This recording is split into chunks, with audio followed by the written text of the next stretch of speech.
What's up, guys? Welcome back to the YouTube channel. We're out here at Galot private testing Wednesday. Going to be a good crowd out here. I think they limited it like 15 or 20 cars. Mike's out here with his as well.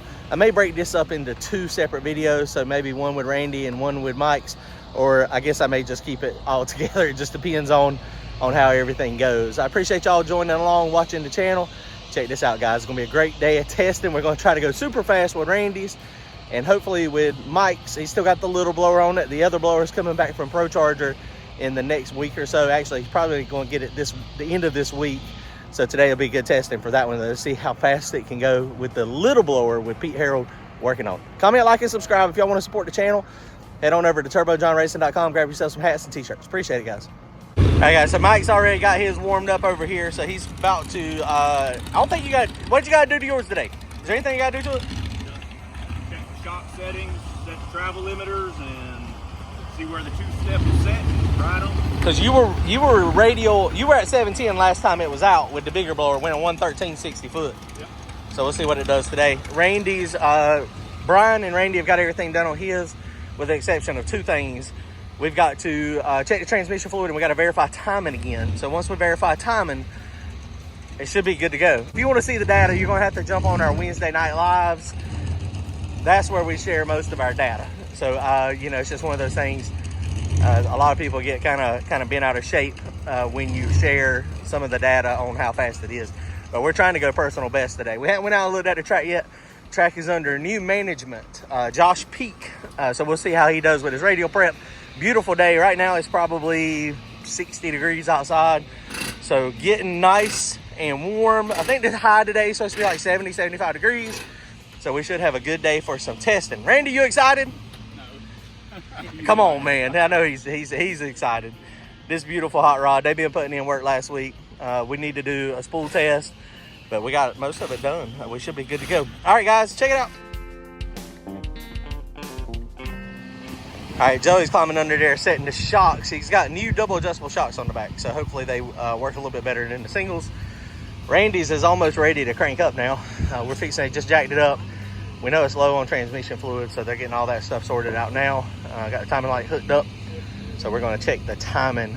So anytime you take the pointer off of it, it's always a good idea, or the pickup, not the pointer. It's always a good idea just to verify, because it could, you have a little slop, and just a little bit of slop is 1 or 2 degrees. So that's what we're checking out.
Bet. Ooh, track is looking good. All right, let's go.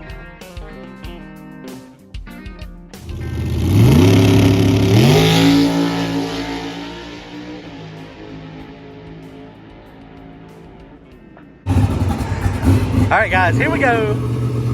First pass for Randy of the season. Coming up. We got a pretty good tune-up in it. See if it goes down. Track feels good. Brian's got him up front.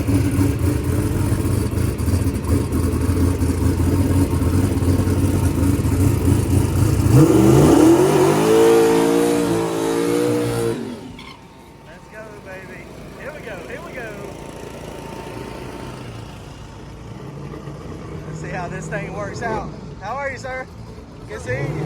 What's up? What's up? Track is feeling good. Let's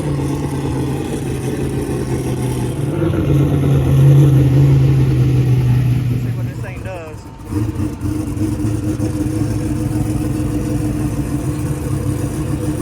Nice smoky burnout. Ryan's up there not getting stuck to the track. Got a nice thin rubber base. See what happens here. Let's go. Here we go. Here we go. All right, about to stage. Pre-stage, build it up. 4 seconds. Here we go.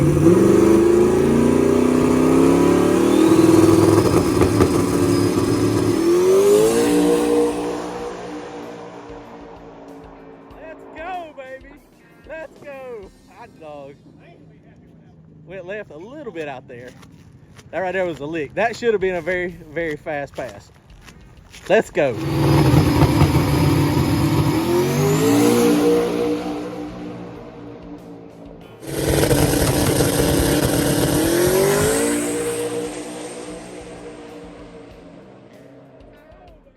Straight down.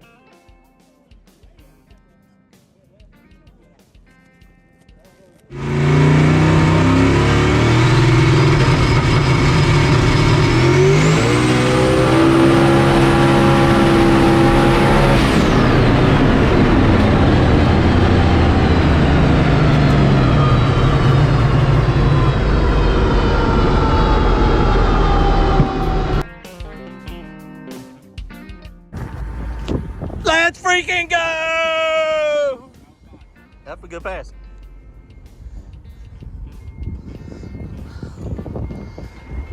I don't know what it went yet, but it looked good. No idea how fast it went. It felt good. It should have went about 5 miles an hour faster than it did last year. No, the only time I had to drive it is when the thin parachute came out and started doing like this. Both of them out. Yeah. We do need to, it drove a little bit left, but that could have been because the air pressure was a little off because one side got into sun. This could have been me, man. Well, did you turn off the GoPro inside? No. Okay. Okay, it's upside down. Boom, baby. Let's go. That was a good pass. That was very good. We're fixing to find out what time it was. All right, so we're going to scale this thing out. I'm going to show y'all the weight of this car too. It was like 2,800 and some pounds. It should be like 2,850-ish.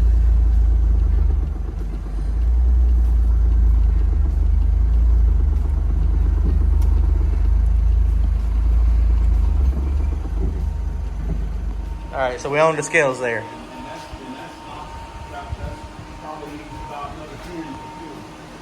Yeah, the fuel's about 7 pounds a gallon usually. 3,012 pounds. I thought it was 20. I thought it was 2,880 last time. Gained a little bit of weight, gained 120, 32 pounds. 3,000 pounds. Wow. Wow. We didn't go personal best, guys, but we did go fast.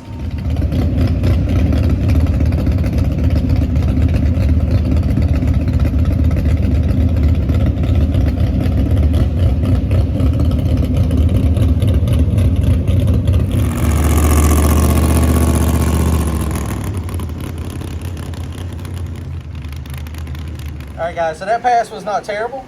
RPM, we didn't get as much drop up here on the RPM when we shifted it to 8,200, but we left that 46, 4,800, 4,200. about 9 pounds of boost, and we did make out the back. We ended up making 45 pounds of dome pressure and made 40 pounds of boost. So we're looking good. Plugs didn't look terrible. Let me show you what the plugs look like. Air fuel ratio though, look at the air fuel ratio. The target was 311, and so we were barely correcting it a little bit. There was we were right there in the range. But looking at the plug, it looks like it needs more fuel, so we're gonna add a little bit more fuel to it as well. All right, so here's the plug. So this is one run on these plugs, and you can see that the cadmium is, only a couple of them's got good timing marks, but all the cadmium looks like they're lean, and it could be that MSD box, because that, with one run, these plugs should be a tad on the less burnt cadmium.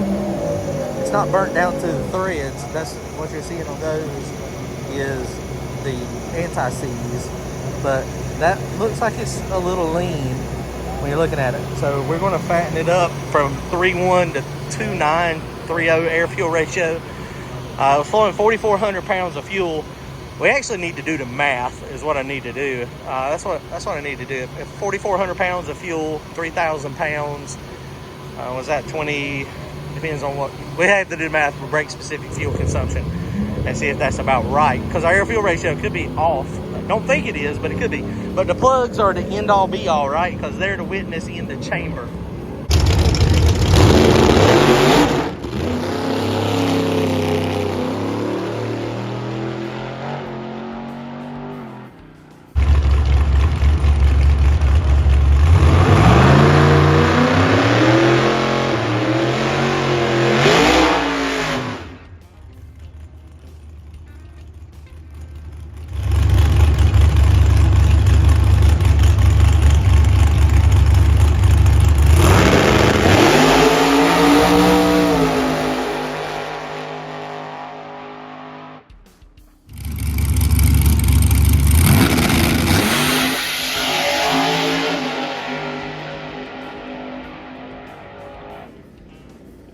All right, guys, Mike just got a personal best for the little blower.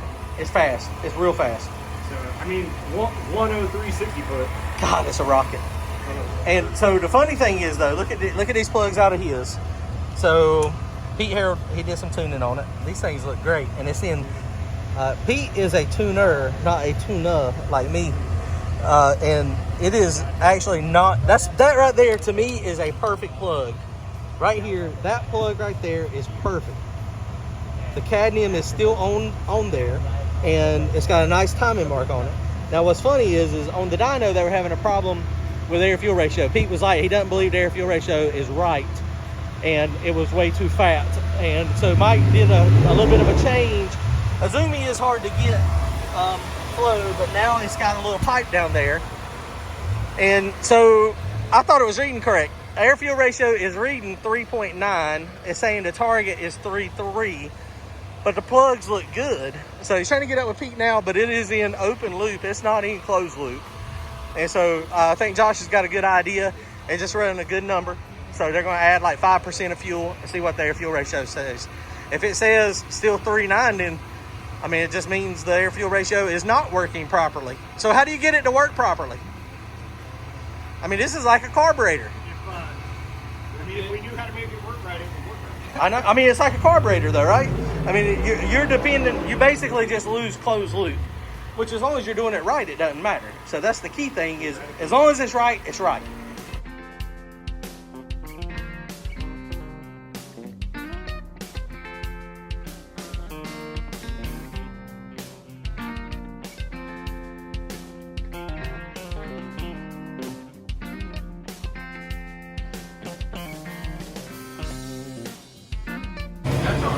All right, guys, so we have run into a problem. We don't understand exactly what's happening. I don't know if y'all remember last year we had some random oil leaks in the front. So the random oil leak is back, and it is down. We put a new seal in it, but it's somewhere in the lower crank area, that lower pulley. We don't know what's happening.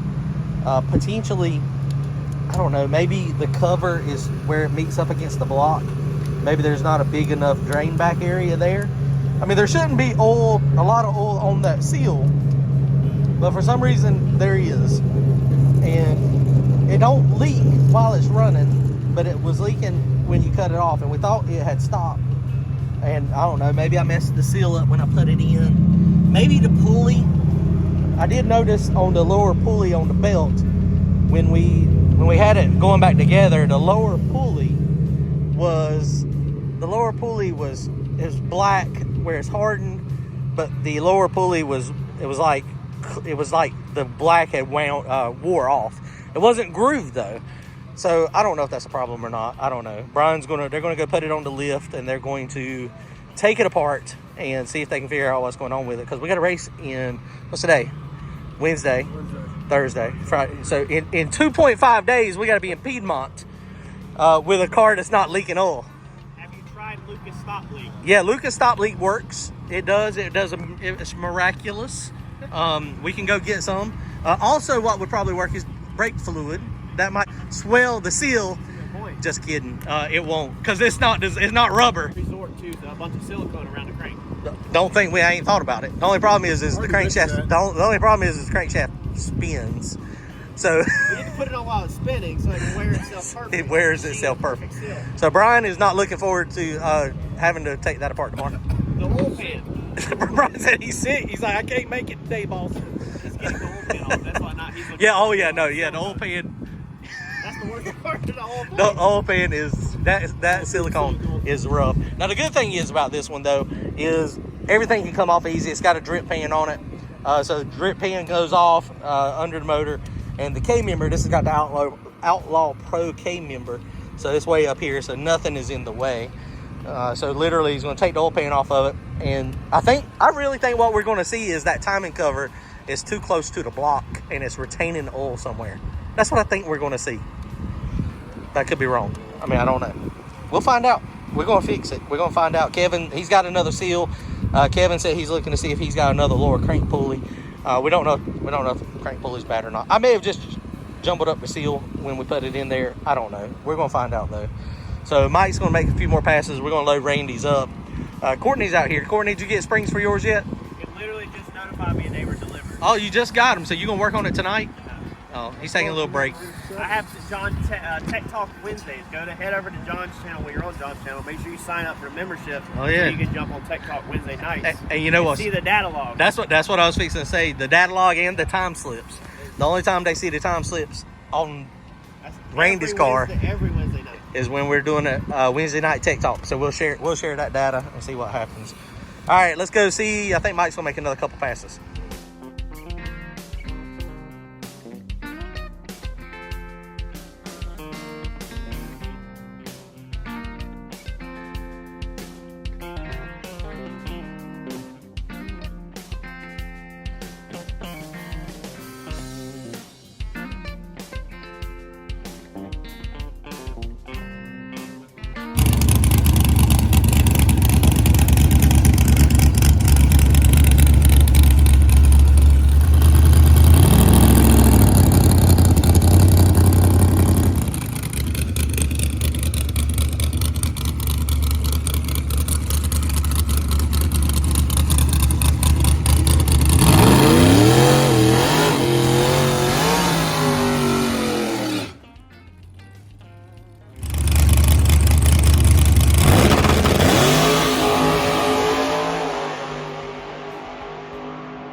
right, guys, great day at the track out here today. Mike had some good passes spinning here at the end, but they were trying to get after it a little bit faster. They did go 113 60 foot, so they were trying to go like 110 112. Randy's car run really good. We got one pass out of it and then developed that little oil leak. So tomorrow we're going to be working on that. They're going to work on it during the day. When I get off work, I'm going to run down there and hopefully, well, they might have it all done by the time I get there. If they don't have it done tomorrow night, then I'm going to go down there. I'll show y'all the footage. If they get it all done during the daytime, then I'll tell you what happened and what they found was the leak. But his is going to run pretty good. Mike's running good with the small blower. He went personal best with the small blower by 2/10. So Pete's got that thing wicked up and tuned up, and it was interesting looking at the data on that one. So I think they're done for the day. Doesn't have bead locks on that one, so there's a chance that tire is spinning on the wheel. So he's going to get some double bead locks. He's going to head to McFab's and get those done. He's got another set of bead locks over there already. So Randy's, we're racing this weekend if all goes well. We'll see y'all soon. Appreciate y'all watching.